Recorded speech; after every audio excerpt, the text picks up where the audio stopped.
Hey, welcome to Area 51 Raceway and welcome back to the Hot Rod series. I'm sorry it's been a long time running, and the last time we talked was about the different type of guides that you can make for the Slotting Plus guide. So here's the one with the spigot that we did by drilling a hole very carefully, and this fits in there and would, be the shaft where the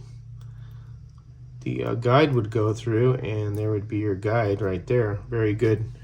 Nice setup. And then we did the one where we just drilled the hole and trimmed as well, and this is just a simple one using 8152 square tubing, and the 8152 square tubing I believe is 530 seconds. I could be wrong though, it could be 730 seconds. I can't remember, you have to look it up. And then what I decided to go goes with the 8129 tubing, round tube, which is the 3/16, and that's what I used to put the Slotting Plus guide in, and as you can see it fits that way obviously but it'll fit underneath here just fine through that tube. And then if you need to trim the tube you can, and of course the guide as well. And what we've done is we've soldered it in position. You see a lot of messy slaughter here. Kind of went a little wild. I was trying to get it positioned correctly which was giving me kind of a hard time.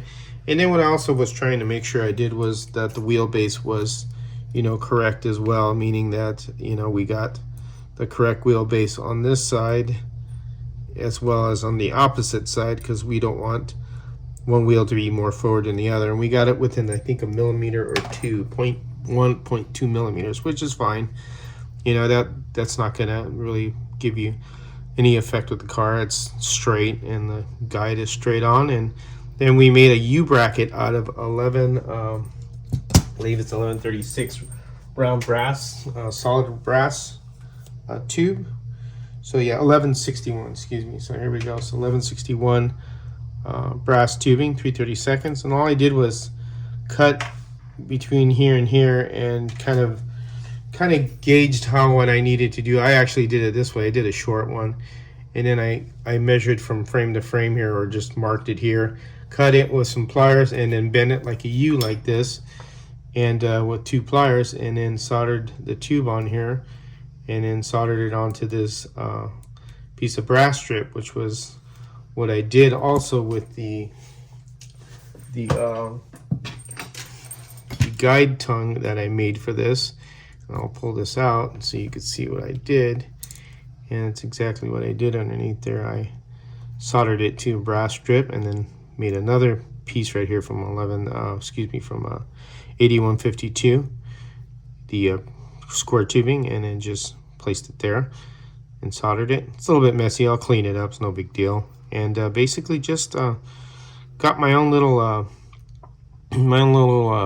deal going here. And I placed the body on to make sure it's in a real nice spot and not too bad. And then I have my motor right here, which I'll mount. And that's why I had the plate a little bit longer, because I want something to attach the motor to from underneath, which would be a screw.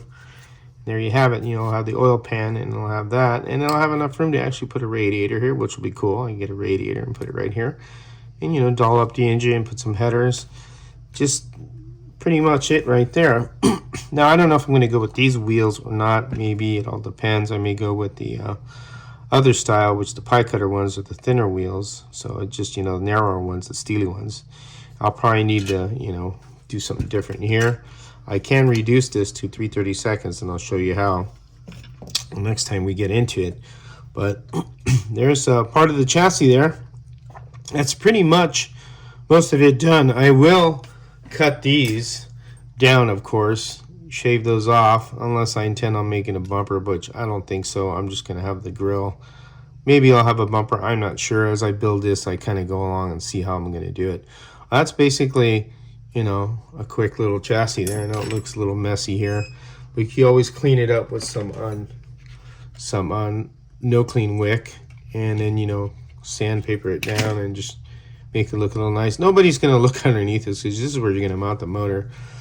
So on the other side it doesn't look too shabby. We could just clean that up a little, and that's no big deal, and polish it up. As you can see, I use cutters to cut this brass strip, some shear cutters. I could clean that out with a Dremel to get those little teeth marks off.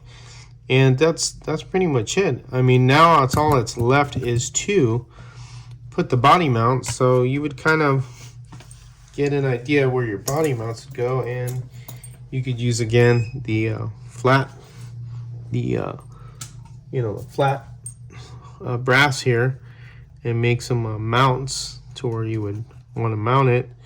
Want to make sure you have room for the motor, so you could do that. There would be a mount there. You could also make this look like a floorboard also. So if you were to go longer, it kind of look like a floorboard, a step board, as you could say. You could put it right there, and then make something a little different there. And let me get that on there. It's being a little bit stubborn,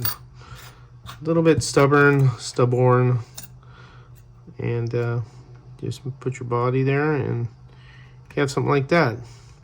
There's a lot of things you could do, a lot of different things. So, or you could just basically have a piece going across like this, and you can put one single mount on here and secure it with 2 screws, so that this is going to be pretty light, this body. It's not going to be much to it. Obviously, these are rubbing the fenders right here, the inside fender, but you're going to true these down if you use these wheels.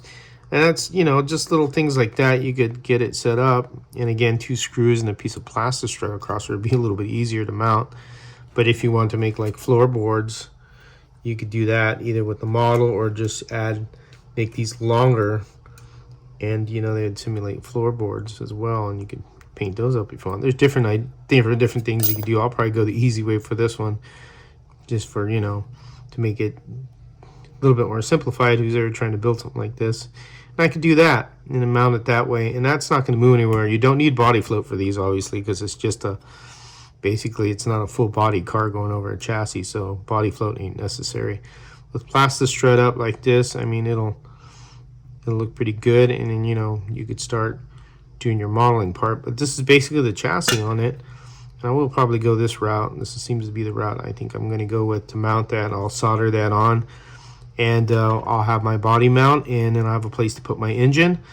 I have my guide holder on there. Now, I may have made this a little high, but I'm not too worried about it. I don't like stacking shims, but sometimes it could be a little tough to get these slotting plus guides to get the way you want them to. So we're going to look at, like, let's see, let's put this on if I can get it on. Place that on there. So we're probably looking at, I don't know, about 40 thousandths worth of shims, which isn't too bad. So I mean, I think it'll be okay. It's not going to affect the handling of the car, I don't think. And everything looks pretty good. So I think we're not in too bad shape here. I think it'll handle well and cruise like a hot rod, like it should. But there you go. There's the build right there. That's really nothing much left. I mean, I could go on and do another video about the body work if you want me to do that. I need you guys to comment if you'd like that. But I'm sorry it took so long to get to this point. I've been busy with the wood track build and doing other little things and tuning other little cars, and then I also made a chassis for the NASCAR, which is another video series I'm trying to figure out to make it easier for everybody to make a brass chassis for those cars. But this is, a little bit more involved with this. If you do use a commercial guide, I mean, you could go with this tongue, and then you could bend this at an angle and make a top bracket here, and then attach it to there to where this is shaped like an L. And I've done that before on other cars, so basically like this. So if you can make that like that, this would be good for like a 124. Then you chop this off and you attach this to another piece of square tube that would be here, and then you could adjust the height easier that way if you needed to. But you'll need the commercial guide with this one, because the slotting plus guide, these really are not made for that. As you can see, they're too big, and it'd be too different. You'd have to shave this down, and you can put a tube in there and stuff, and then shave this down and make it work a little bit more involved. But I think doing it this way with either the spigot or making a hole or making a shaft for it, like of 8129, and just basically, getting your slotting plus guide in there, you could do that. You could also use the, there's also the slot it wood guide as well, which is, you know, available also. They do have that. That would work as well. As you can see, this is teetering because these tires are not even. They're pretty off there, but when you take this off, it's not teetering at all. Something to do with these tires are kind of not trued all the way, but you can see we're in good shape there, and this chassis is nice and flat. So pretty much it. But that's pretty much a chassis there. And again, like I said, I'm going to solder this piece across here, and that'll be my body mount. And that's something simple you could start out with, and then you just mount it just from here. You don't have to worry about body float on these. Not necessary. If you feel more inclined that you have to mount it on the outer part as well, you can make little wings here and then mount it right there as well. You just have to cut that off, make it even, and you have mounts right in there. And you could do that way. You just don't want to go too far in because you have the motor. You don't want to block the motor, because you got to consider the motor's got to go there, especially if you're using the long can. That's the one you intend to use. If you use a short can, you may be going deeper, but it's up to you. But that's it for the section of the video.